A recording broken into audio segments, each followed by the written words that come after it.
حضور نے فرمایا کہ میں قرآن مجید کی ایک ایسی آیت جانتا ہوں، اگر تمہیں معلوم ہو جائے، لوگ اس کو تھام لیں، اس کو پکڑ لیں، تو ان کے لیے وہ آیت کافی ہے۔ ایک آیت قرآن کی جو میں جانتا ہوں، اگر لوگ اس کو تھام لیں، اس پہ عمل پیرا ہو جائیں، اس کو روحوں میں اتار لیں، اس کو اپنے عمل کا حصہ بنا لیں، اس پر یقین و اذعان کا جہاں آباد کر لیں، تو فرمایا کہ وہ ایک آیت ہی ان کی پوری زندگی کے لیے کافی ہے۔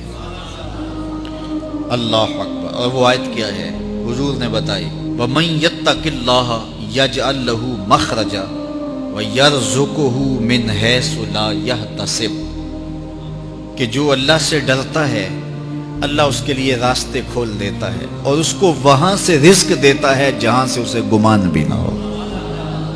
ہم ایک دفعہ ایک سفر پہ تھے، تو ہماری گاڑی کا پیٹرول ختم ہو گیا، تو اتفاق سے ہمارے پاس کوئی رقم نہیں تھی کہ جس سے ہم پیٹرول ڈلوا سکیں۔ تو میں نے اپنے ساتھی سے کہا کہ یہاں کوئی قریب ترین ساتھی ہو تو اس کا نمبر ہو تو اس کو فون کرو کہ ہمیں تھوڑی سی رقم بھیجے تاکہ ہم گاڑی میں پیٹرول ڈلوا لیں، اور اگر کوئی قریب یاد آ جائے تو ہم اتنا سفر کر سکتے ہیں، 1-8 کلومیٹر۔ تو اچانک ایک ساتھی یاد آ گیا کہ وہ یہ دوسری تیسری روڈ کے اوپر اس کا گھر ہے، تو ہم نے گاڑی ادھر موڑی، تو ابھی اس کے گھر نہیں پہنچے تھے، تو ایک آدمی ہمیں دیکھ کے تو حشاش بشاش ہو گیا۔ ابھی اس کے گھر نہیں پہنچے تو دیکھ کے تو حشاش بشاش ہو گیا۔ ملا، واقفیت بھی تھی، لیکن اتنی زیادہ اس سے جو ہے وہ شناسائی نہیں تھی۔ کسی اجتماع میں اس نے ہمیں بلایا تھا، تو ملاقات ہوئی تھی وہاں، ہم بیان کر کے اس کے علاقے میں، تو وہ لاہور آیا ہوا تھا، تو ہماری وہاں وہ ملاقات ہو گئی وہاں۔ تو وہ جلدی سے جیب میں ہاتھ ڈال کر کے تو کچھ رقم تھی اس کے پاس، اور میں پیش کر کے کہنے لگا کہ وہ 2-3 سال پرانی بات، کہتا وہ آپ ہمارے ایک جلسہ میں گئے تھے، ہم آپ کی کوئی خدمت کرنا چاہتے تھے لیکن آپ ہمیں پکڑا ہی نہیں دیے۔ تو یہ ہے آپ کا نذرانہ۔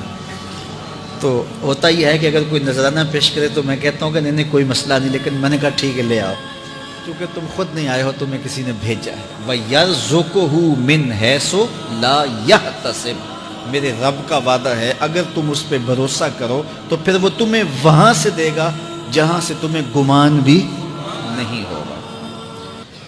یہ یہاں ٹول پلازا ہوتا تھا نا، یہاں یہ جو پنڈی بائی پاس کے باہر، ہم 3 دن کا مسلسل سفر کر کے آئے، تو جو رقم وغیرہ تھی تو وہ کہیں راستے میں ختم ہو گئی۔ جہاں جیب میں ہاتھ ڈالا تو ہمارے پاس وہ اتنے پیسے بھی نہیں تھے کہ وہ ٹول والے کو دے سکے۔ تو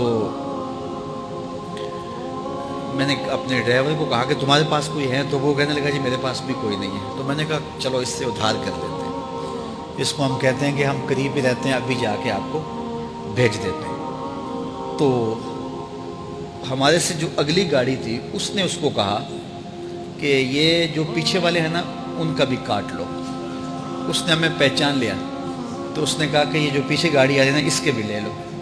تو اس نے پیچھے مڑ کے دیکھا تو اس نے کہا اچھا یہ وہ آ رہے، چلو تم بھی رہنے دو۔ تو اس نے کہا تم بھی جاؤ اور وہ بھی جائے۔ تو یہ ہم نے کئی مناظر زندگی میں دیکھے۔ تو اللہ کے محبوب فرماتے ہیں قرآن میں ایک ایسی آیت ہے، اگر تمہیں پتہ چل جائے اور اس پہ تمہارا عمل ہو جائے، وہ تمہیں وہاں سے رزق دے گا جہاں سے تمہیں گمان بھی نہیں ہوگا۔ اللہ اکبر۔ بہت سارے واقعات زندگی میں ایسے رونما ہوتے ہیں۔ یہ اچانک 2 باتیں میرے ذہن میں آ گئی تو میں نے آپ کے سامنے رکھ دی، تاکہ اس سے یقین میں پختگی ہوتی ہے، بالخصوص جو مبلغین ہیں ان کے لیے خاص طور پہ یہ باتیں ہیں۔ بس اس پہ توکل رکھ کے چلتے رہیں، پھر دیکھنا کہ اللہ تمہارے لیے کیسے اسباب مہیا کرتا ہے۔